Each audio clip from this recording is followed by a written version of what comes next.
Yep.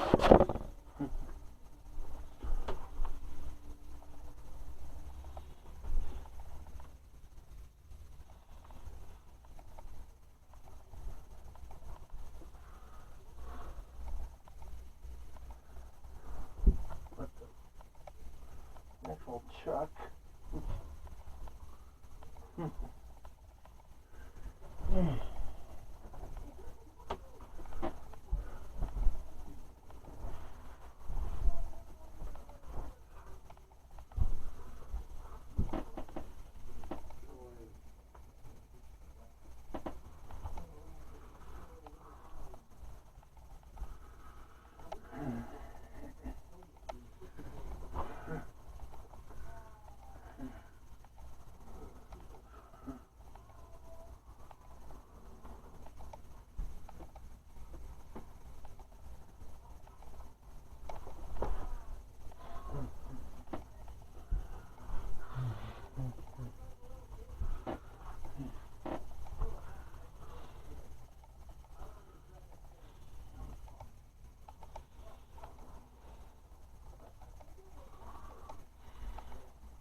New Friskies Lil Lickables.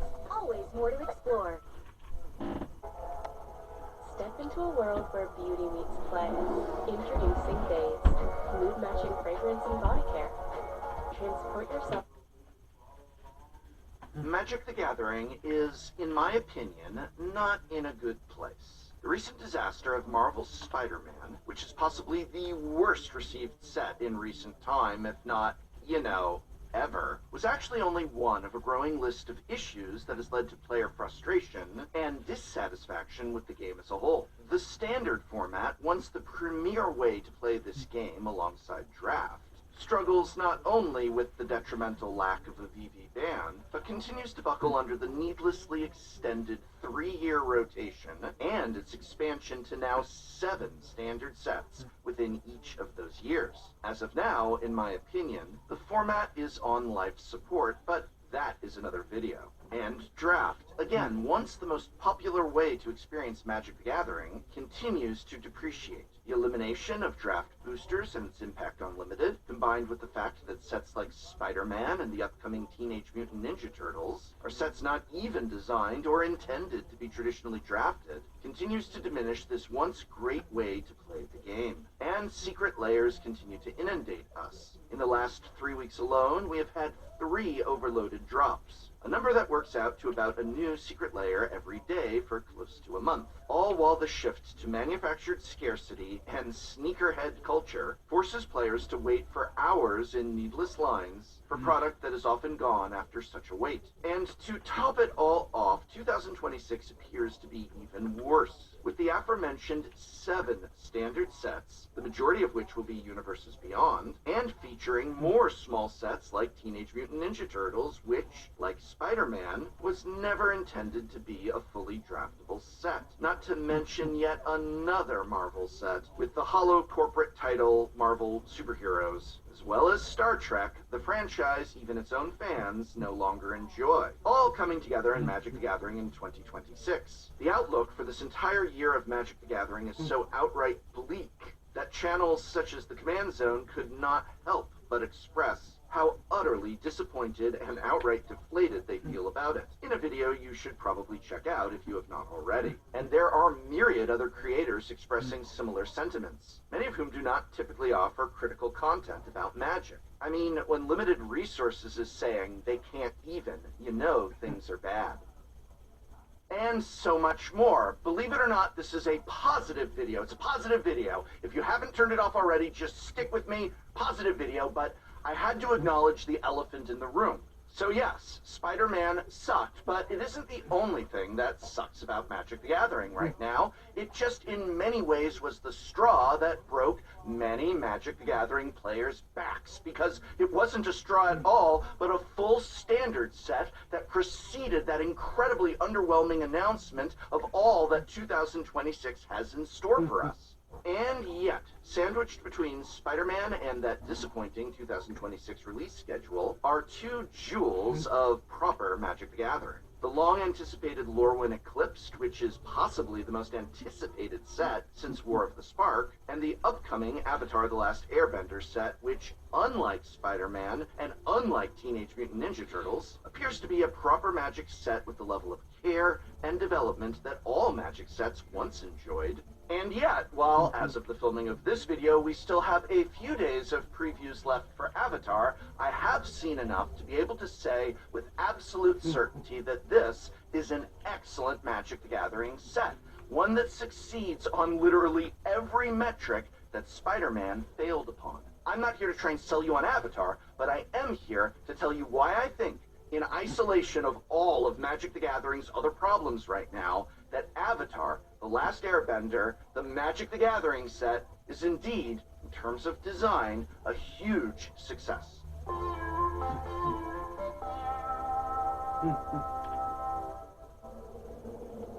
Blah blah blah blah blah blah blah blah blah blah blah blah blah blah. In this video, I want not to dwell on Spider-Man. In fact, I sincerely hope it is the very last time that I ever say the word Spider-Man in a video on my channel, but rather, I want to explore and explain all that makes the upcoming Avatar set a success, why I think its designs are not only a throwback to what Magic used to be, but also how I think that if Universes Beyond sets simply did what Avatar is doing, that even players such as myself who don't want Universes Beyond in Magic the Gathering would not have a problem with Universes Beyond. Provided, of course, that they didn't also have 7 sets a year, but I'm not talking about that. I'm talking about Avatar: The Last Airbender, and I'm starting with the most obvious point of success that it scores: its setting. And I want to be rid of Spider-Man so badly that I'm giving away all of my remaining Spider-Man product on my next Whatnot stream. Collector booster boxes, regular booster boxes, and since none of you probably want any of that, I'm also giving away 10 Commander decks, precons from all over. Hey, it's Tarkir. Remember Tarkir? That was a good set. That was this year. Oh my god, it was this year. Thunder Junction. I don't even remember what year it is. Edge of Eternities. I'm giving all of it away this Friday on Whatnot, and I'm giving all of you a $15 credit to spend on anything on Whatnot. So come on and hang out with me and let's talk Magic. Whatnot is just like if Twitch and eBay had a baby. People are able to stream themselves selling items. In my case, I've got signed playmats, signed cards, and even signed academic deck boxes. I've got an exclusive blue, white, and gold color variation. And we get to hang out, chat, pick up some Magic cards or packs or other collectibles, and claim that $15 when you create a new account via my invite code. So let's get rid of Spider-Man once and for all this Friday on Whatnot. Go to www.whatnot.com/invite/Flaring College to claim your $15 credit when you create a new account, and maybe walk away with some free Magic the Gathering swag, or just $15. $15 is nice. There is a joke that Magic players hate Universes Beyond until it's a property that they enjoy. I strongly disagree with the sentiment behind this because it acts to shut down criticism and dismiss dissatisfaction with Universes Beyond as simply being, well, you just don't like that property. I'll go on the record as saying that I love Star Trek, but I am not happy nor excited to see it coming to Magic the Gathering. Yet, I was never really a fan of Final Fantasy, didn't really play or get into the series, even less so for Warhammer, and yet, despite not knowing or even really liking those properties, I absolutely loved their respective Magic sets. Why? Well, the cards were extremely well designed for starters, but I'll talk more about that in its own section. Suffice it to say that it really helps that Final Fantasy was an incredible set, and Warhammer was an incredible series of commander decks, regardless of what art was on the cards. But let's look at the art that was on those cards. While neither Final Fantasy or Warhammer are set in the traditional high fantasy of Magic the Gathering, they are what you would call Magic adjacent, meaning that the aesthetic of these Universes Beyond Magic's own universes are still not too far removed from them. Seeing a board with Magic cards mixed in with those from the Final Fantasy and Warhammer sets is not particularly jarring. Certainly not the way seeing Spider-Man or Spider-Ham, or Dwight and Kelly from The Office, or the Teenage Mutant Ninja Turtles, or Jeff Goldblum, or Optimus Prime are. In the case of Avatar, it not only is an extremely popular property with a deep lore and complex beloved characters, but it is a world where if you do not know that story, if you do not know these characters, their presence in your game of Magic is not only not jarring, but it might actually be interesting or even exciting. Looking at these cards and art, a player who doesn't know Avatar might still enjoy them because they are adjacent enough to Magic as to capture the aesthetic that Magic players enjoy. It's not high fantasy, but it is not out of place in a game of Magic. So the people who love and enjoy Avatar can enjoy these cards, but those who do not know Avatar are not excluded from the enjoyment of them either. There's a famous cardboard crack comic in which 2 Magic players are playing cards like SpongeBob SquarePants, Iron Man, and Kylo Ren, and the point is that these cards and properties are making the game of Magic not really feel like Magic anymore. An onlooking player doesn't even recognize what game they're playing, because that game has been overloaded with all of these Universes Beyond IPs. Never mind the fact that when this satirical comic was made, SpongeBob SquarePants and Iron Man had not